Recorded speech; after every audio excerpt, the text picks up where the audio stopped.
नमस्कार दोस्तों, मैं सुनील कुमार। आप देख रहे हैं आरपी कोचिंग। स्टैटिक जीके की इस श्रृंखला में आज नए टॉपिक जिसका नाम है प्रमुख व्यक्ति और नारे, इससे जुड़े 20 महत्वपूर्ण प्रश्न लेकर आप लोगों के सामने आए हैं। तो चलिए शुरू करते हैं। सबसे पहला प्रश्न है, पूर्ण स्वराज प्रस्ताव भारतीय राष्ट्रीय कांग्रेस के किस अधिवेशन में पारित हुआ? तो किस अधिवेशन में पारित होता है? लाहौर, यानी कि 1929। 1929 में लाहौर अधिवेशन होता है, जिसके अध्यक्ष होते हैं पंडित जवाहरलाल नेहरू। इसी अधिवेशन में पूर्ण मांग होती है। इसके पहले 1928 में नेहरू रिपोर्ट प्रस्तुत की जाती है। इस नेहरू रिपोर्ट में हमने यानी कि देशवासियों ने क्या किया था? अधिराज यानी कि डोमिनियन स्टेट की मांग रखा था, जिसे ब्रिटिश सरकार ने स्वीकार नहीं किया। इसके बाद फिर वही लाहौर अधिवेशन होता है। कब? 1929 में। 1929 में इसी अधिवेशन के द्वारा पूर्ण स्वराज की मांग की जाती है। इसके बाद फिर 26 जनवरी 1930 को प्रथम स्वतंत्रता दिवस मनाते हैं। अगला प्रश्न है, जय जवान जय किसान का नारा किसने दिया था? इसको इतना हटा देते हैं। किसने दिया था? तो ऑप्शन भगत सिंह, हसरत मोहानी, राम प्रसाद बिस्मिल, चंद्रशेखर आजाद। इसमें से कोई नहीं है। तो फिर किसने दिया था जय जवान जय किसान का नारा? लाल बहादुर शास्त्री। किसने दिया था? लाल बहादुर शास्त्री। ये लाल बहादुर शास्त्री कौन थे? भारत के दूसरे प्रधानमंत्री थे, यानी कि पंडित जवाहरलाल नेहरू के बाद ये क्या थे? बनने वाले प्रधानमंत्री थे। कब दिए थे? हमें पता है 1965 में भारत और पाकिस्तान का क्या हुआ था? युद्ध। जब युद्ध हुआ था तो इस युद्ध के समय जो हमारे सैनिक थे, इनको प्रोत्साहित करने के लिए जय जवान का नारा, जय जवान कहा। और किसान जो भारत में थे, जो खेती करते थे, उस समय हमारे पास अनाज यानी कि गेहूं की क्या थी? कमी थी। किसानों को प्रोत्साहित करने के लिए और सैनिकों को प्रोत्साहित करने के लिए उन्होंने नारा दिया, जय जवान जय किसान। हमारे यहाँ गेहूं की कमी थी और हम गेहूं मंगा रहे थे। गेहूं यानी कि क्या कर रहे थे? आयात कर रहे थे। कहाँ से? यूएसए से। और यूएसए हमें पीएल 480 के तहत हमको क्या देता था? गेहूं। यानी पीएल 480 योजना के तहत हमको गेहूं क्या करता था? वो यानी भारत को निर्यात करता था। और इसी के साथ इन्होंने मतलब यूएसए ने एक हमारे यहाँ घास, जिसे कांग्रेस घास कहा जाता है, यानी कि गाजर घास कहा जाता है। अगला प्रश्न है, जय जवान जय किसान का नारा किस युद्ध के बाद दिया गया? तो अभी अभी हमने देखा है। कौन सा युद्ध था? भारत और पाकिस्तान के युद्ध के बाद। यानी कि भारत पाकिस्तान का युद्ध कब हुआ था? 1965 में। यानी कि हमारा ऑप्शन कौन सा सही हो जाएगा? बी। अगला प्रश्न है, करो या मरो का संबंध है आंदोलन से। किस आंदोलन से है? असहयोग है, सविनय अवज्ञा आंदोलन, कि भारत छोड़ो, या खिलाफत आंदोलन से? तो करो या मरो का नारा किसने दिया था? महात्मा गांधी ने दिया था। ये हमको पता ही है। महात्मा गांधी दिए थे। कहां से दिए थे? मुंबई के ग्वालियर टैंक से। कहां से दिए थे? मुंबई के ग्वालियर टैंक से। क्यों दिए थे? अंग्रेजों को यहां से हटाने के लिए, यानी कि भगाने के लिए। यानी कि हमारा इसका सही जवाब क्या हो जाएगा? ऑप्शन सी, भारत छोड़ो। अगला प्रश्न है, दिल्ली चलो नारा किसने दिया था? महात्मा गांधी, पंडित जवाहरलाल नेहरू, सुभाष चंद्र बोस, सरदार वल्लभ भाई पटेल। तो दिल्ली चलने की बात है, इसको किसने दिया था? यह नारा दिए थे कौन? सुभाष चंद्र बोस। सुभाष चंद्र बोस क्या किए थे? ये नारा दिए थे। इसमें यह नारा कब दिए थे? 1943-44 में दिए थे, है ना।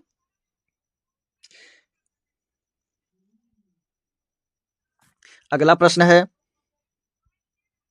वंदे मातरम किस कृति से लिया गया है? वंदे मातरम किस कृति मतलब किस पुस्तक से लिया गया है? किस रचना से लिया गया है? गीतांजलि से, आनंद मठ, गोदान, या गीता से? इसका सही जवाब क्या हो जाएगा? आनंद मठ। क्या हो जाएगा? आनंद मठ। आनंद मठ किसकी पुस्तक है? बंकिम चंद्र चट्टोपाध्याय की।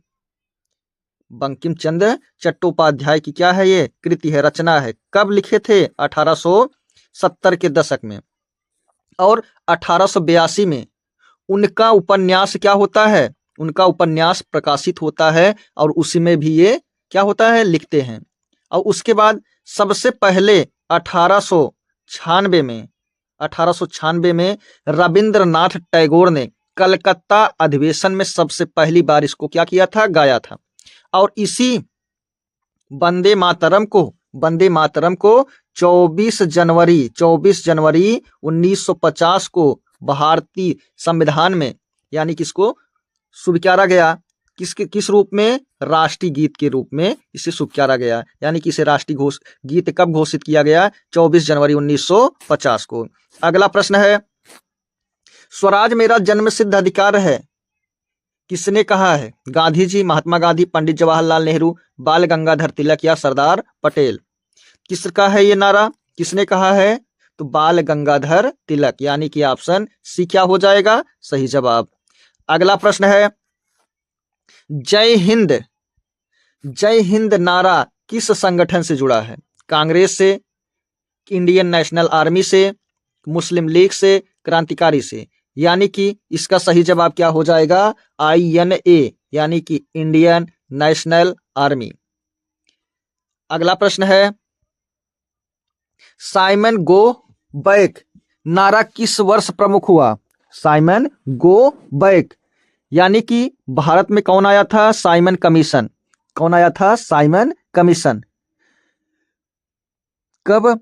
1927 में ब्रिटिश सरकार ने भारत में संवैधानिक सुधारों की समीक्षा यानी कि जांच करने के लिए एक आयोग बनाया। तो फिर क्या होता है, इसका विरोध होता है पूरे देश में जब यह कमीशन भारत आता है। कब आता है? 1928 में यह भारत आता है। इसका काला झंडा दिखाकर पूरे देश में क्या होता है, विरोध होता है। इसी का विरोध कर रहे थे लाला लाजपत राय, जिस पर पुलिस क्या करती है, लाठी चार्ज कर देती है और लाला जी की क्या हो जाती है, मृत्यु। तो लाला जी का एक स्टेटमेंट है, उन्होंने कहा था, मेरे सर पर लाठी का एक एक प्रहार अंग्रेजों की ताबूत का कील साबित होगा। अगला प्रश्न है, आराम हराम है कथन किससे संबंधित है? महात्मा गांधी, पंडित जवाहरलाल नेहरू, सरदार पटेल या बाल गंगाधर तिलक? तो आराम हराम है किससे संबंधित है? पंडित जवाहरलाल नेहरू, यानी कि ऑप्शन बी इसका सही जवाब हो जाएगा। अगला प्रश्न है, तुम मुझे खून दो का संबंध किससे है? भगत सिंह, सुभाष चंद्र बोस, महात्मा गांधी कि चंद्रशेखर आजाद? तो इसका सही जवाब क्या हो जाएगा, सुभाष चंद्र बोस। सुभाष चंद्र बोस क्या है, इससे संबंध है। इन्होंने यह नारा कब दिया था? 4 जुलाई 1944 को। कहां से दिया था? बर्मा। कहां से? बर्मा, यानी कि वर्तमान म्यांमार से यह नारा दिए थे। कौन दिया था? सुभाष चंद्र बोस। किसने दिया था यह नारा? सुभाष चंद्र बोस। कहां से? बर्मा। बर्मा मतलब आज का म्यांमार। अगला प्रश्न है, सरफरोशी की तमन्ना किस क्रांतिकारी से जुड़ी है? सरफरोशी की तमन्ना अब हमारे दिल में है, देखना है जोर कितना बाजुए कातिल में है। यह नारा किसका है? बिस्मिल का, राम प्रसाद बिस्मिल का, भगत सिंह का, राजगुरु या सुखदेव का? किससे है? तो बिस्मिल जी से है। किससे है? बिस्मिल जी से है ना। इनके साथ दो लोग और थे। इनके साथ और थे। कौन थे? अशफाक उल्ला खान और ठाकुर रोशन सिंह। ये तीनों लोगों ने यह गीत गाया था, सरफरोशी की तमन्ना अब हमारे दिल में है, देखना है जोर कितना बाजुए कातिल में है ना। इसके बाद फिर क्या होता है, इन तीनों महान क्रांतिकारियों को 19 दिसंबर 1927 को क्या कर दिया जाता है? फांसी दे दी जाती है। तीनों लोगों को फांसी दे दी जाती है। अगला प्रश्न है, पूर्ण स्वराज दिवस कब मनाया गया? 26 जनवरी 1930, 15 अगस्त 1947, 26 जनवरी 1950 कि 12 मार्च 1930 को? इसका सही जवाब क्या हो जाएगा? तो 26 जनवरी 1930, यानी कि ऑप्शन ए इसका सही जवाब हो जाएगा। अगला प्रश्न है, महात्मा की उपाधि गांधी जी को किसने दिया? पंडित जवाहरलाल नेहरू, रविंद्रनाथ टैगोर, सरदार वल्लभ भाई पटेल, गोपाल कृष्ण गोखले। तो महात्मा की उपाधि किसने दिया था? तो रविंद्रनाथ टैगोर, यानी कि ऑप्शन बी इसका क्या हो जाएगा? सही जवाब हो जाएगा। इन्होंने यानी कि रविंद्रनाथ टैगोर ने एक पत्र में लिखा था, क्या लिखा था? कि इस देश के महात्मा को मेरा सादर प्रणाम। अगला प्रश्न है, लोकमान्य किसे कहते हैं? महात्मा गांधी को, बाल गंगाधर तिलक को, पंडित जवाहरलाल नेहरू, सुभाष चंद्र बोस। किसे कहते हैं? बाल गंगाधर तिलक, इन्हीं को लोकमान्य तिलक भी कहा जाता है। अगला प्रश्न है, देश बंधु उपाधि किसे दी गई है? बाल गंगाधर तिलक, चित्तरंजन दास, महात्मा गांधी, पंडित जवाहरलाल नेहरू। तो ऑप्शन बी यानी कि देश बंधु किसको कहा जाता है? चित्तरंजन दास को। अगला प्रश्न है,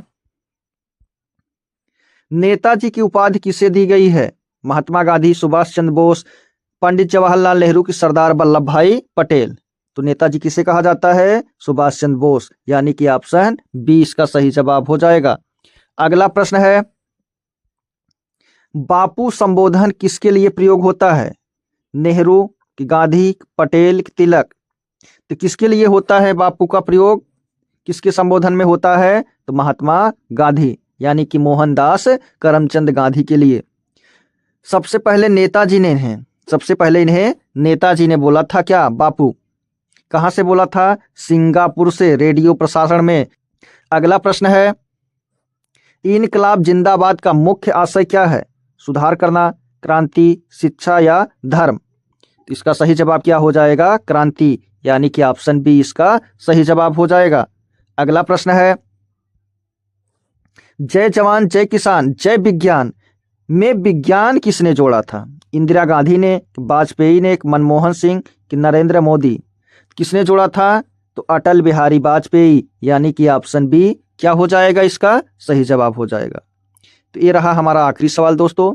अगर हमारी वीडियो आपको पसंद आई हो तो आरपी कोचिंग को सब्सक्राइब करना ना भूलें। धन्यवाद।